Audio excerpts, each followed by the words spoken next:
Uh, Welcome back. And this is our lecture number 3, and this is relevant to distance time graph and speed time graph.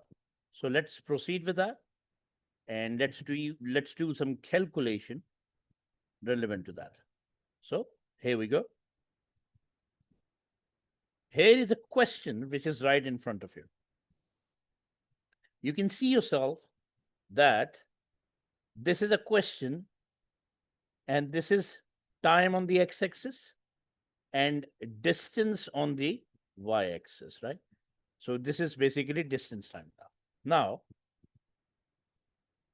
if you read it, the first part is what time did the bus leave the school?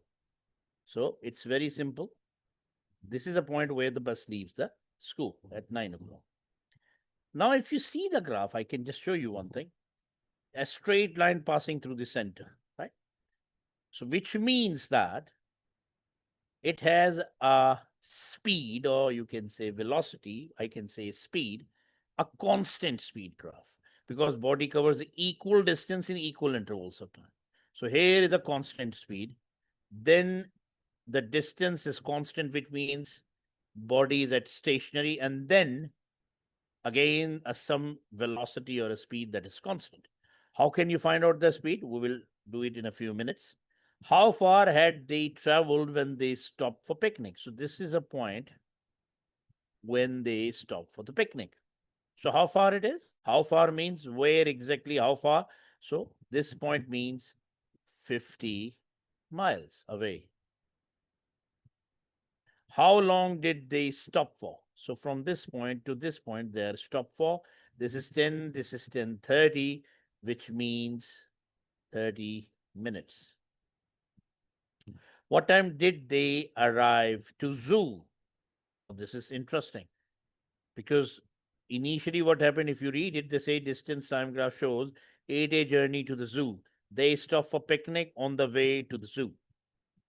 So what time they arrive at zoo? So zoo is this, because that is the last stop, right? And that is at 11:30. Now they are saying how far. So total distance will be till here because it's a distance time graph. So it's 90 miles. Now I told you already that you will be able to find out at least for a region in which the time is in which the speed is constant, like between 9 to 10 o'clock. Now, how do you do this? Write the coordinate for that. This is 9 x-axis and this is 0 x-axis, distance is 0. At this point it's 10 and 50 miles, right? So if you want to find out, it will be y2 minus y1 over x2 minus x1. So if you say so, 50 minus 0 divided by 10 minus 9, which is equal to 1.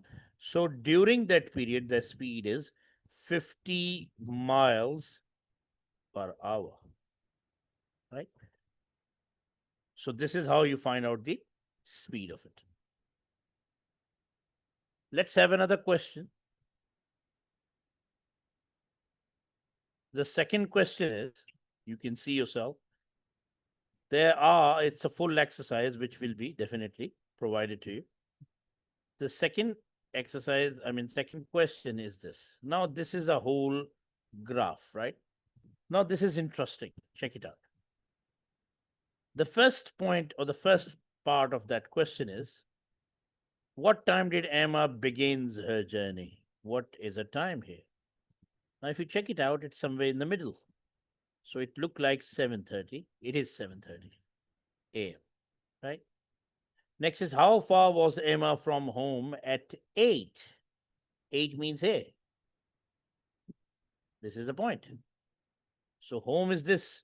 So she is approximately 20 miles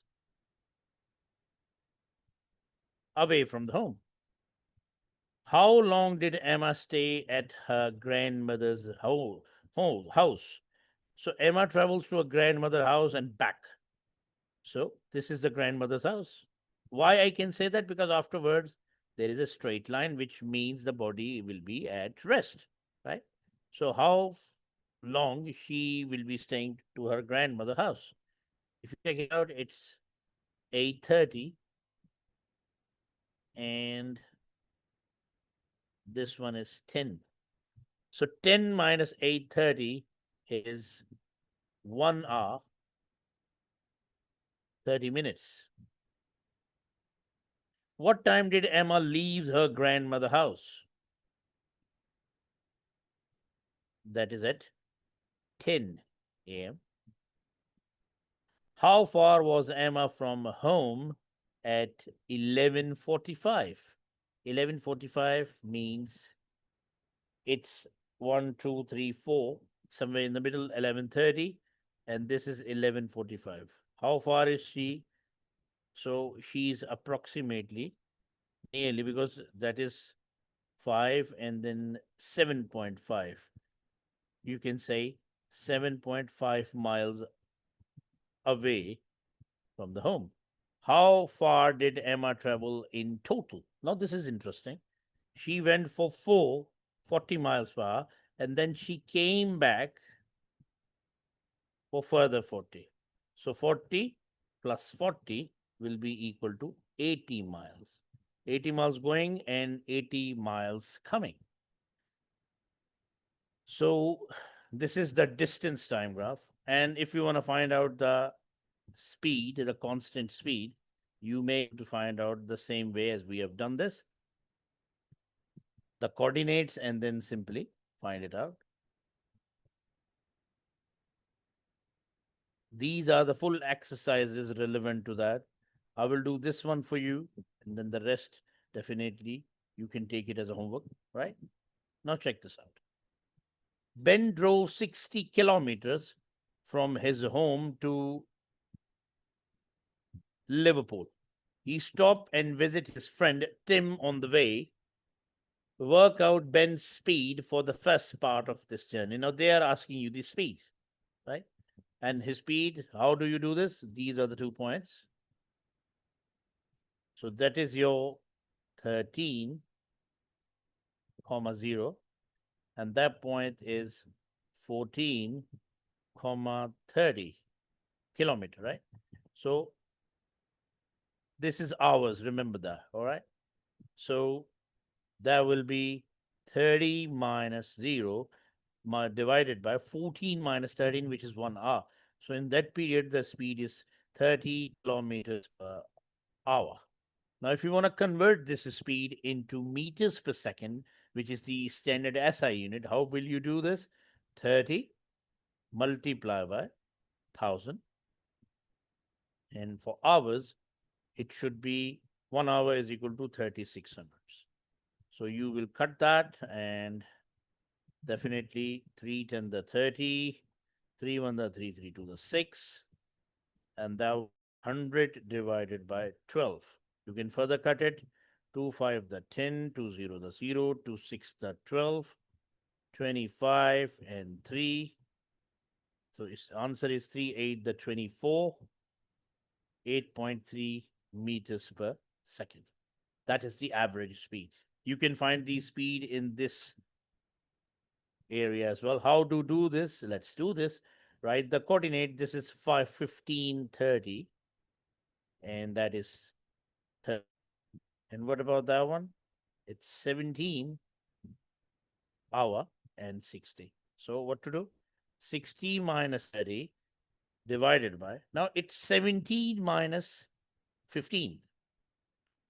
So 17 minus 15 and a half, 15.5, because it's 15.5, 30 minutes means 0.5 hours, right? So it will be 1.5 altogether. So that will be 30 divided by 1.5. So you multiply it by 10 and multiply it by 10. So that will be 300 divided by 15. 3 5 the 15, 3 and then 20. So technically speaking, in half, the speed is 2 kilometers per hour, right? You can do the same thing and you can find out the speed in meters per second. Then they say work out the band speed for the last part of the journey. That's the same thing, right? And you have done this way. This is the way you can do that. You can further solve it. Let's have another question. Now, this is the second one. They say Laura goes for a cycle house to the post office 4 kilometers away. Right?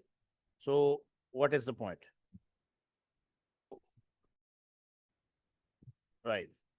So, for this point of time, we will finish the class, and in the next session, we will continue. Okay? So, see you in the next class with the velocity time graph. Right? Bye. Take care.